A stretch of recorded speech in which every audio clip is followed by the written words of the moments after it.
All right, this video is for calculus, and it's going to be in the first video of this series for the second half of the unit on infinite series. So the first half concerned itself with how can we determine if an infinite series converges or diverges. So it's a whole series of tests that we can use. And the second half of the infinite series is going to focus on how do we connect infinite series to specific functions. And we're going to start with a section here on power series. So it's a specific kind of infinite series. Let's jump right in. So let's define what a power series is. A power series is a series where, well, you could write it in this form. So you could,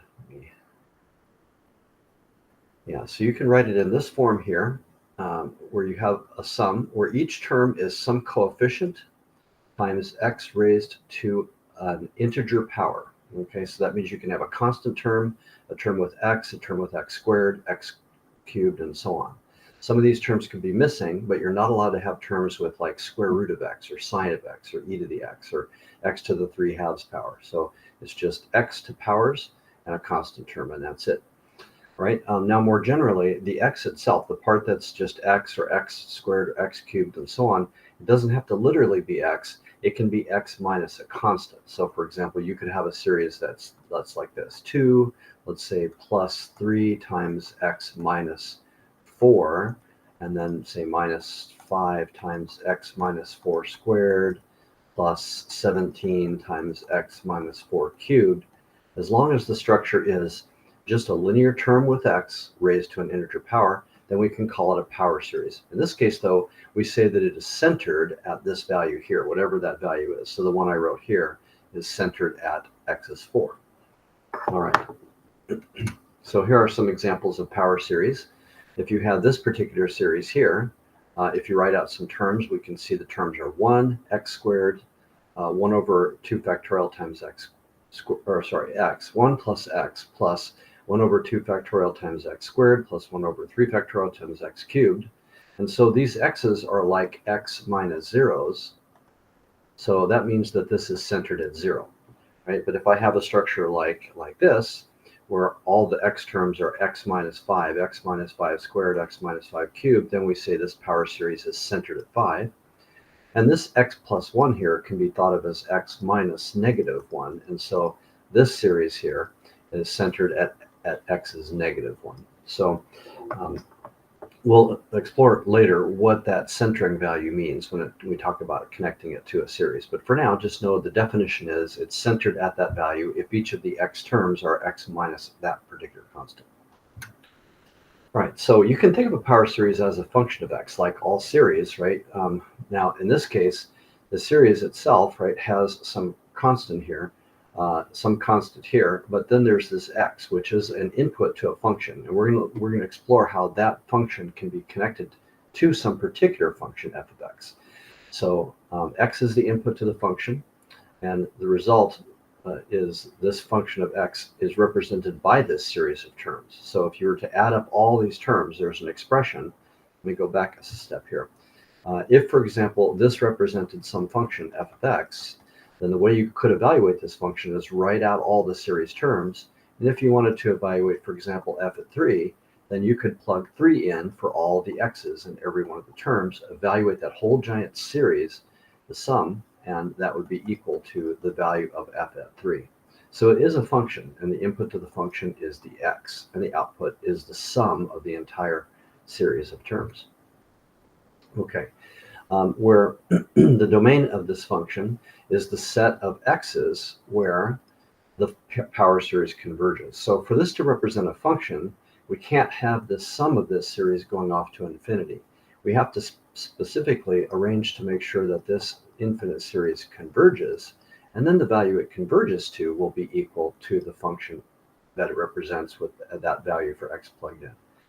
So whenever you have a structure like this, there's 3 things that could happen. It's possible that the infinite series will converge only at the value x equals c. So whatever the centering value is, if you plug that value in, which would give you a difference of 0 here. So you would only converge at the single point. Not super useful, but that is a possibility. More commonly, what we have is that the series will converge for x equals the centering value, and also for some region of x's around that.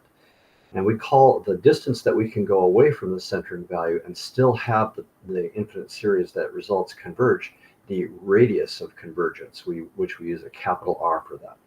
And then we call the interval of convergence the particular range of x values. So this is x minus the radius convergence, and this is x plus the radius convergence for this series. And that interval in there is called the interval of convergence. So like the half of it is called the radius of convergence, and together the range of x values is called the interval of convergence. And there are some series for which you can plug any x in, and this power series will converge. And if that's true, then that means that the interval of convergence is the entire number line. Okay, so the radius of convergence could be 0 if we're only able to converge at one point. More generally, it is some value. Or the radius of convergence could just be infinitely large, right? Which would mean that the interval of convergence is all x. Okay, so we're going to concern ourselves mostly in this section with determining that radius of convergence. So how do we do that? Well, our main tool for doing that is the ratio test that we learned in the first half of this unit. And the ratio test, if you recall, what we do is we take the limit as n approaches infinity of the ratio of two consecutive terms. So we take the a over the n plus 1 term divided by the expression for n, and then we evaluate that. And as long as that is less than 1, then the series converges, right? We know if it's greater than 1, the series diverges, or if it's an infinity. And then if it's equal to 1, it's inconclusive.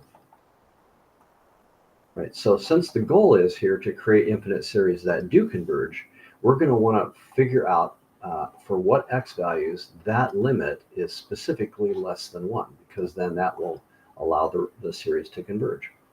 Right, and if we figure out that range of x's that allows this ratio test to have a limit less than 1, then that means we've determined the radius of convergence. All right, so let's take a look at a specific example so you can see how this looks.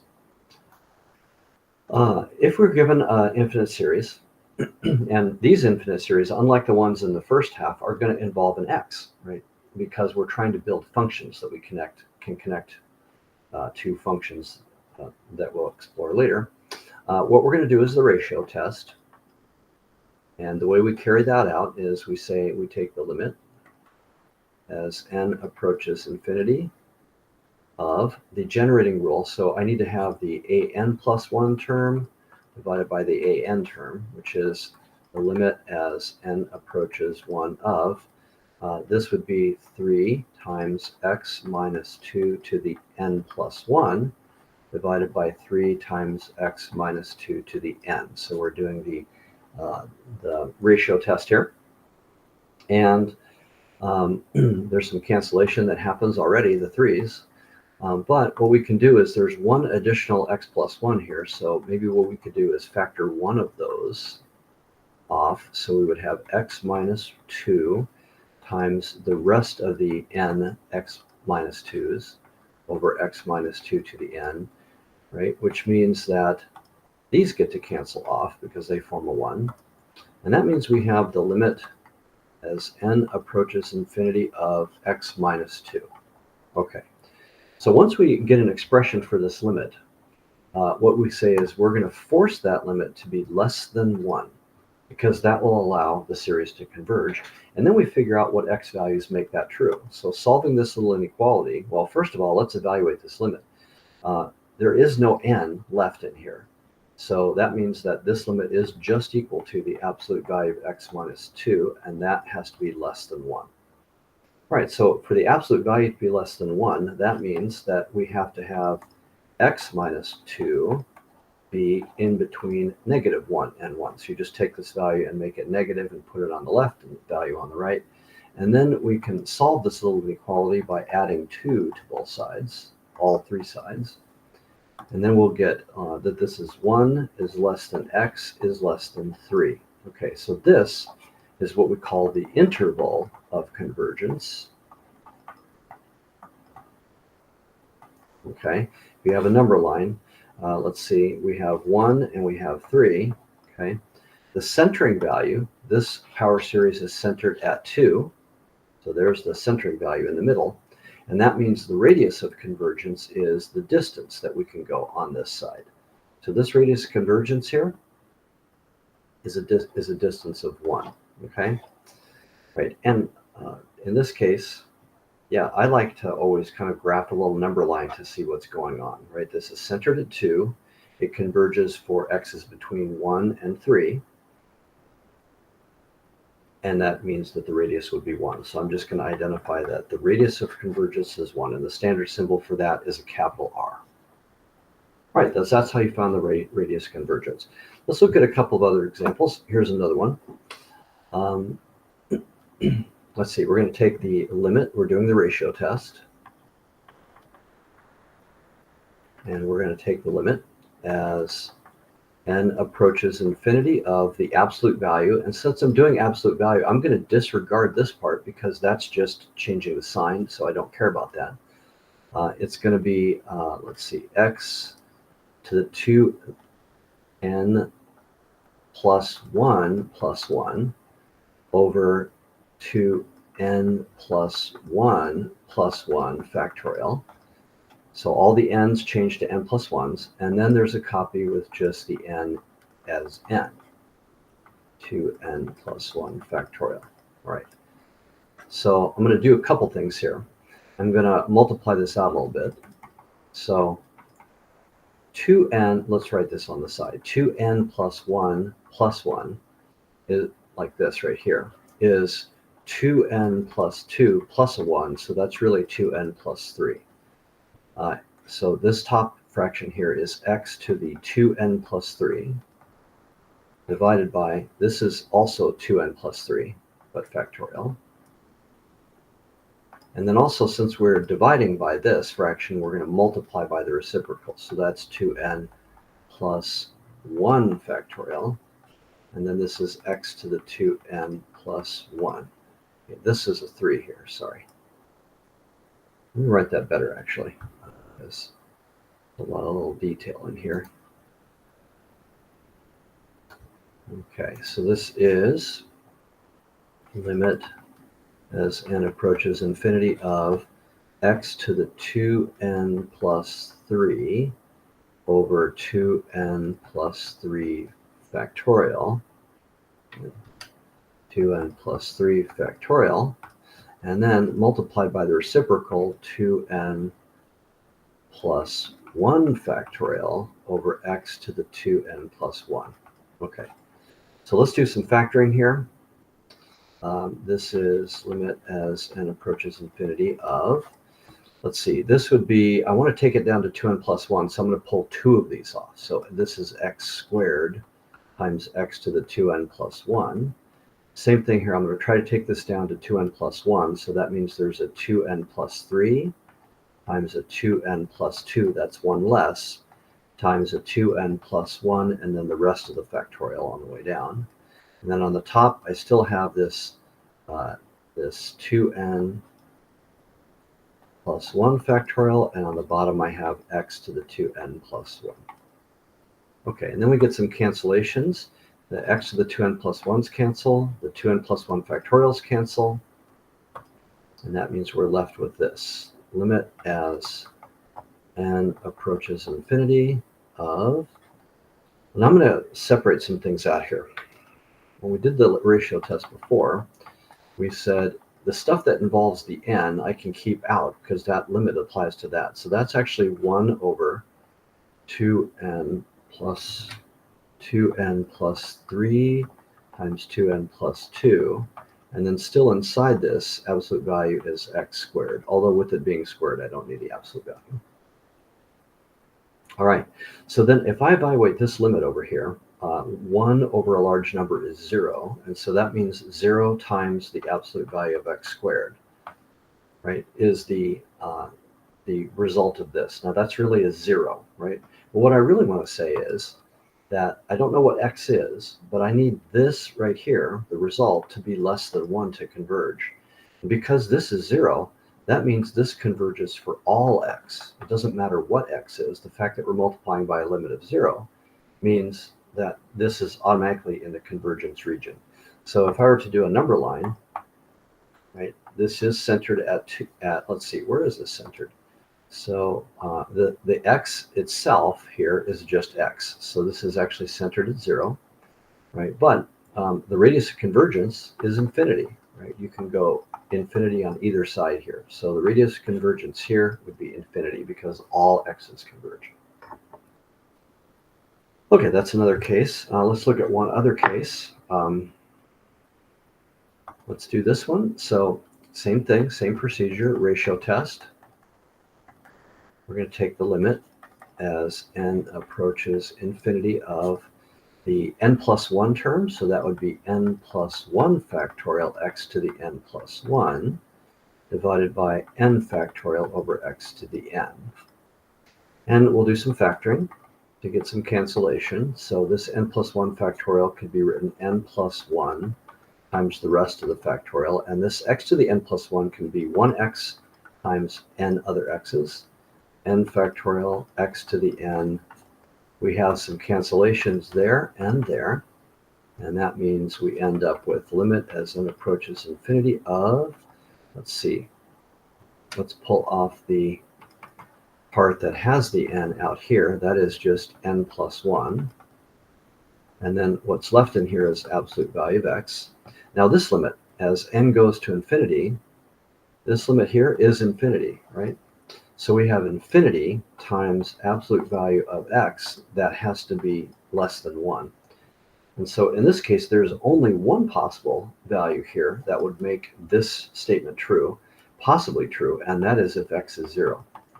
So the one place we know this will converge actually is at the centering value. That's guaranteed, since this is an x minus 0 case. So on a number line, make infinity to infinity, centered at 0, literally that one point is the only place where it converges. So the radius of convergence is 0 because you can go 0 away. You can't go away at all from that point. So we've seen one of each of the cases.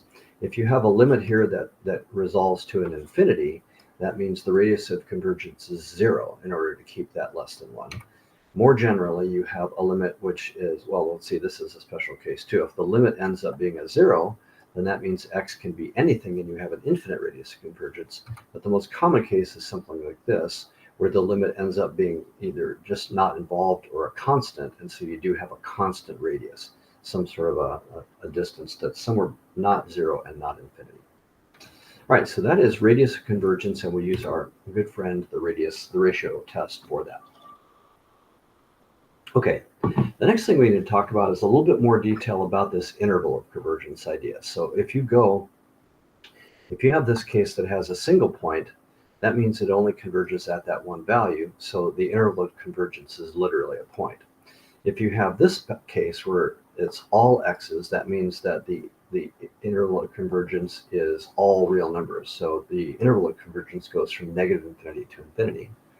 But more generally, if you have a fixed radius of convergence, then we have to actually consider what happens at the ends, because if we set that limit as n approaches infinity of an plus 1 over an to be less than 1, because that's the place where the ratio test converges. So that means that when this result with its x is less than 1, we're staying inside this.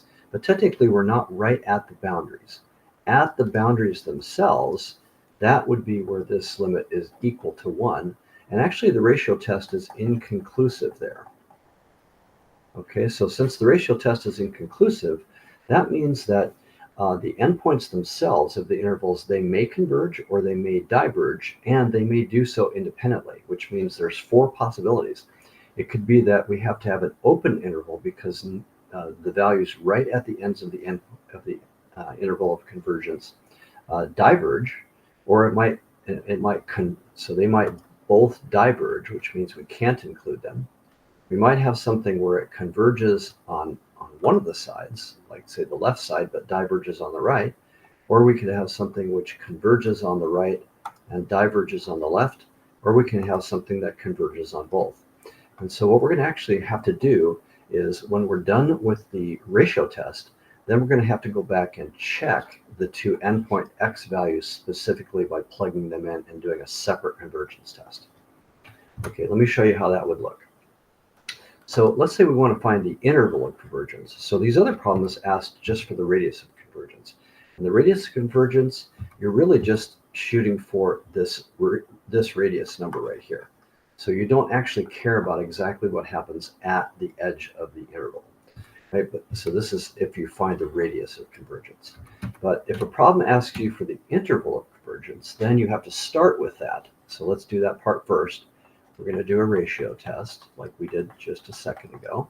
It would be the limit as n approaches infinity of the n plus 1 term divided by, so I'll put this upside down, the n term, x to the n, right, which will turn out to be limit as n approaches infinity of x times x to the n times n plus 1 and x to the n, which allows me to cancel those. Then you've got limit as n approaches infinity of, let's see, the n and the n plus 1 I can move them outside of the interval because n is positive here. And we've got x left here. The part that has to go with the limit is everything with the n. We can tell by the degrees being the same here that this limit is 1 over 1. So that is 1 times x. And that is what we have to force to be less than 1 to converge. So if that's true, then that means that this absolute value has to be less than 1. And therefore, x has to be between -1 and 1. Right? So that means the radius of convergence is 1 because we can go 1 above and 1 below the centering value of 0. But we actually don't know what happens right at -1 and 1. So what we're going to do is test those values. Okay, so first, let's test the value x is -1. The way we test it is we take the original series and we plug in this -1 for x. So now it's no longer a function of x, it's just a specific infinite series. So series from n equals 1 to infinity of -1 to the n over n. And now let's think about that. -1 to the n makes this an alternating series, right? So in fact, I could maybe write it like this: n equals 1 to infinity as -1 to the n of 1 over n. Since it's an alternating series, I can do the alternating series test, which means this will converge if the first criteria is the limit as n approaches infinity of the generating rule without the sign is 0. And sure enough, a constant over infinity is 0, so it meets that criteria. And then the second criteria is that it has to be a decreasing or non-increasing series. And if I were to add 1 to the rule, 1 over n plus 1, sorry, this has to be, I had the wrong direction here, a n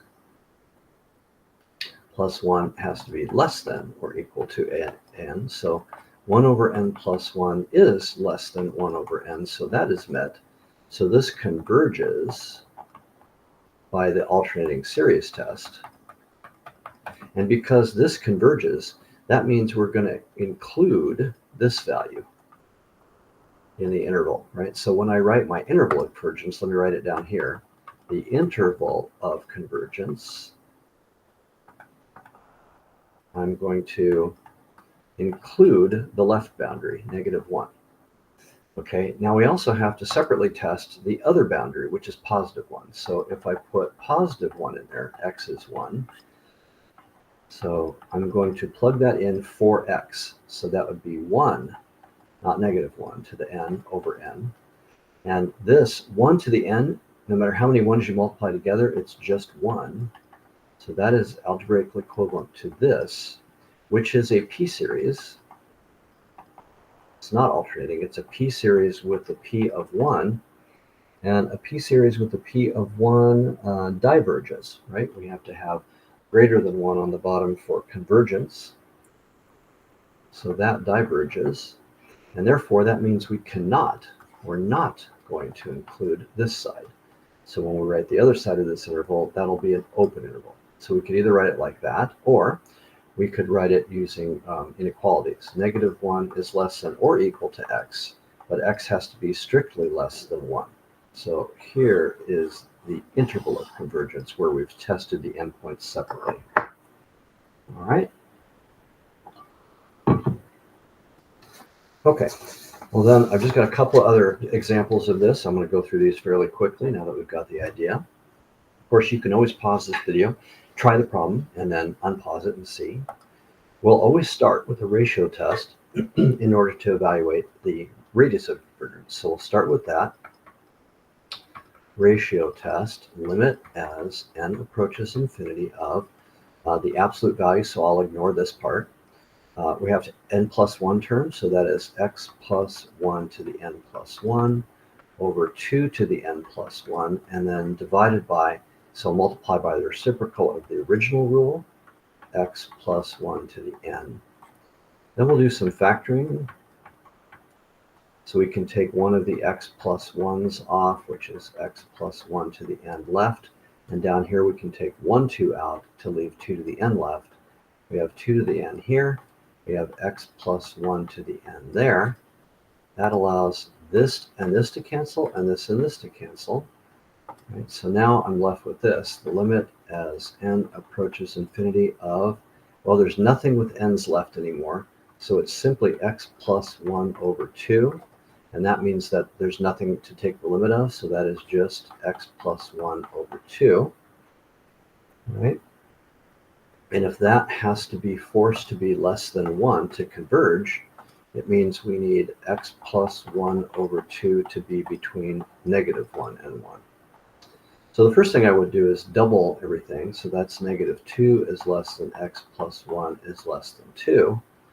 And then I'm going to subtract a 1 from everything. -1, -1, -1, -3 to x to 1.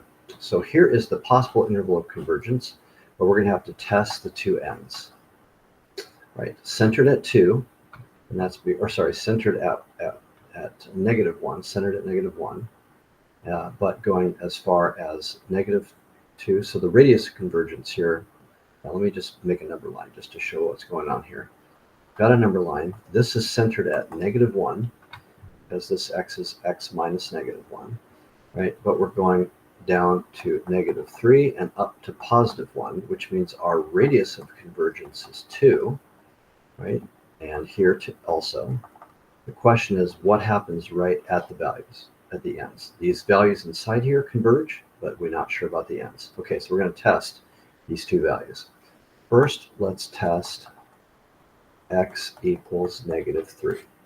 Right, so I'm going to plug that in for that x right there. So sum from n equals 0 to infinity, -1 to the n, -3 plus 1 to the n, right?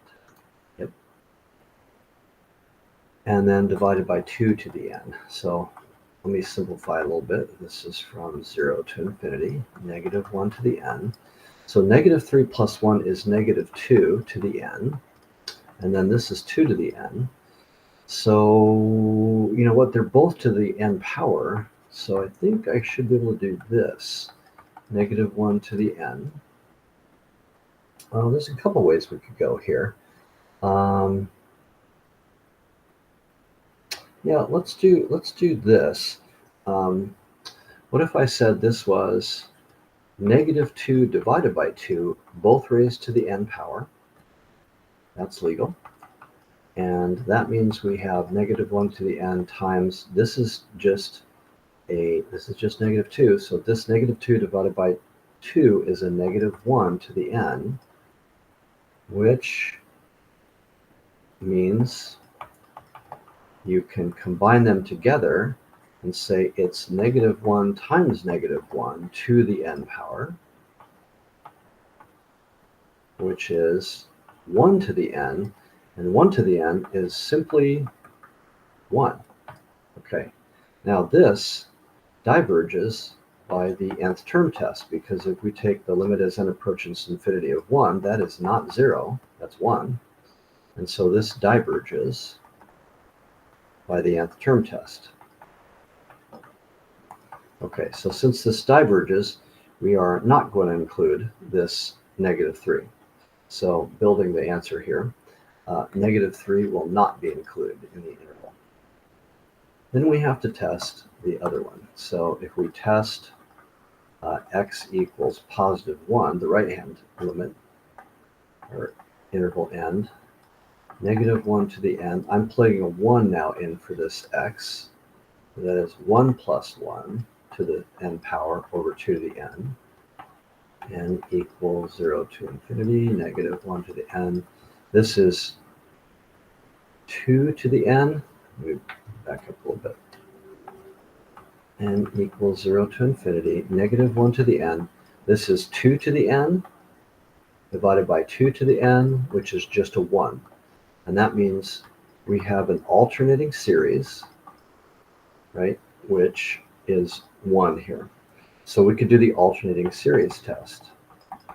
Take the limit, first of all, as n approaches infinity of the rule, except for the sign part, that's 1. That limit is 1, which is not 0, so this fails the alternating series test and therefore diverges. So that means for the other endpoint 1, that one also is not included. So we could write it that way, or you could write it as -3 is less than x is less than 1 without the equal signs. This is the answer there. Okay. Okay, and then one more before we move on to the last topic in this video, which is a little quicker to do. Okay, last one. We're going to start with ratio test, as always.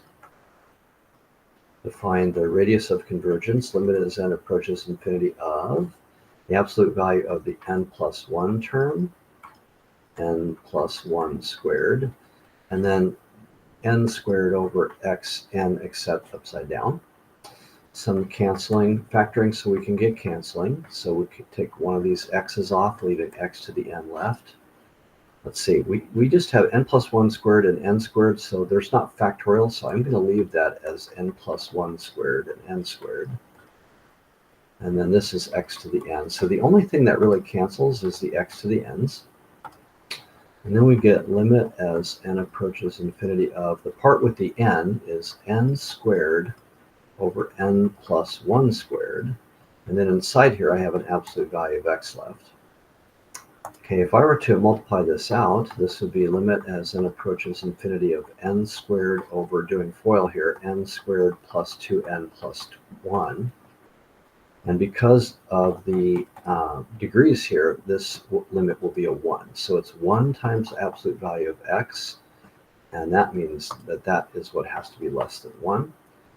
So that means that to continue this, we have the x has to be between -1 and 1. So we've got, our interval centered at x is 0. And we're saying the interval is from -1 to 1, but we're not sure whether we include the 2 endpoints. So we're going to test those 2 endpoints.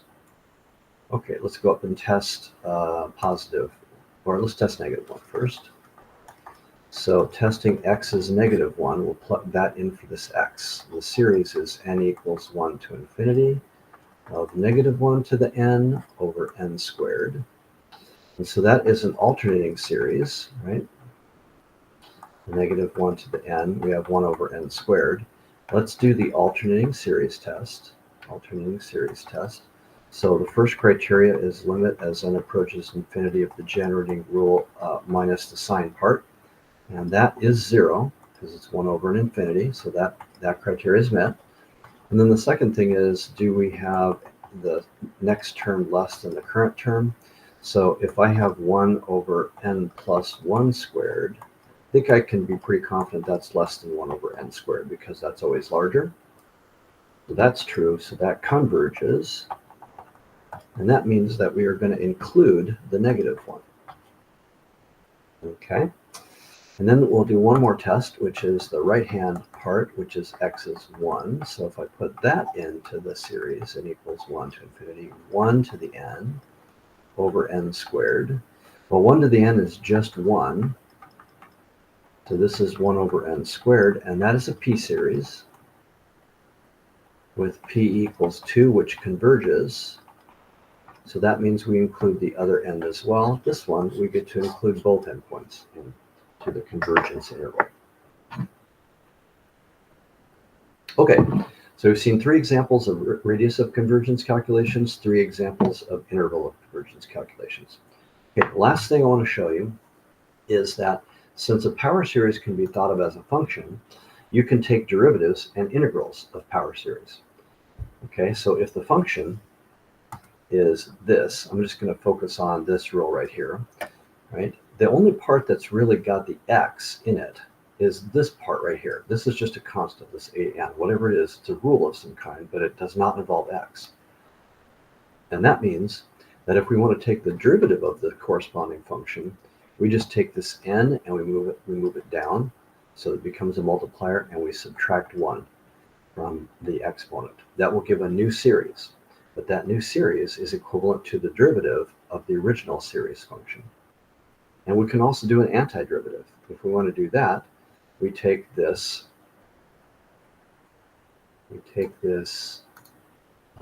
term here, and first we add 1 to that, so we would make this n plus 1, and then divide by n plus 1. We just take the derivative of that, the antiderivative of that. And then technically we have to add on a c, which can be obtained by plugging in the centering value, but we won't really worry about that as much. All right, so the other thing that's interesting about this is the radius of convergence of the series that's obtained by either differentiating, so taking the derivative, or integrating a power series is the same as the original power series. So taking a derivative or an integral does not change the radius of convergence.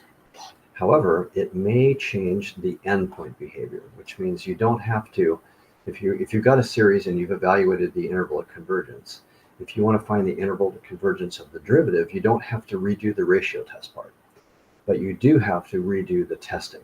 Okay, now I'm not going to go through an example, but there's one that's written out of the notes, so I'm going to go through the steps of the example. Before we get that though, let's go ahead and practice just taking the derivative. So let's say that we have this function right here. Okay, I'm going to write it out again. F of x is a series, n equals 0 to infinity, negative 1 to the n plus 1, and then I've got this x minus 1 to the n plus 1 over n plus 1.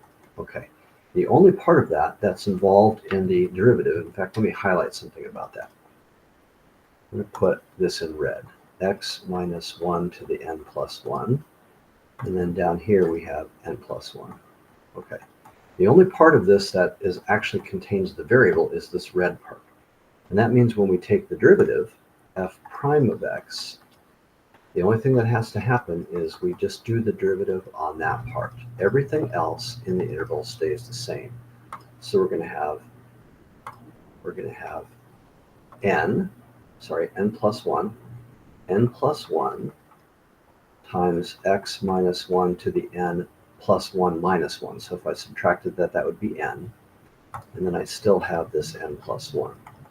Right, so you could leave it like that, or you can note that those two things cancel and rewrite this as the derivatives infinite series is n equals 0 to infinity of negative 1 n plus 1, and then these cancel, leaving just x minus 1 to the n. So either of these answers is correct if I'm just writing out the series term form. Okay, and if I wanted to do the antiderivative, let me write out the original series again. F of x is the sum from n equals 0 to infinity of negative 1 to the n plus 1. I'm going to write out the part that contains the x, because that's the only part that's going to participate in the antiderivative here. Right, and then that means that if we want to take the integral of f of x, right, we're going to get an infinite series. The rest of this stays the same, so negative 1 n plus 1, and then we still have this 1 over n plus 1 here, but we have to do the antiderivative with this, which means we take x minus 1 and we add 1 to that, which is n plus 2, and then we divide by n plus 2.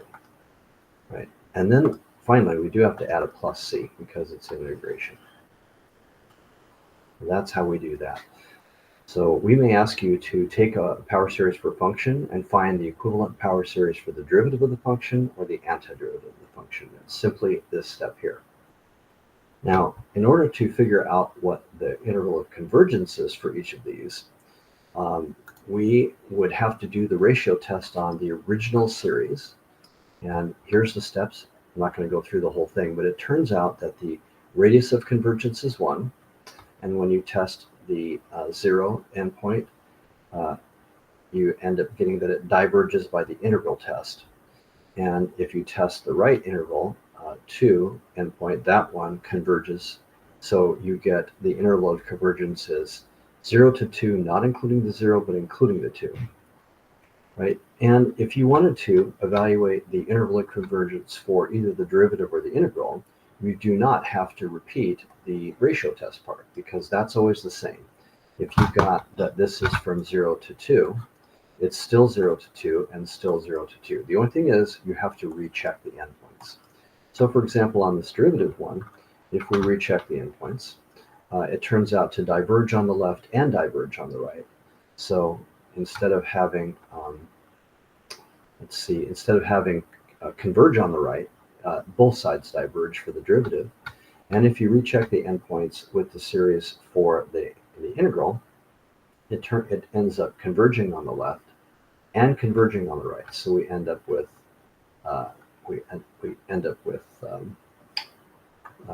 0 to 2, including both for that.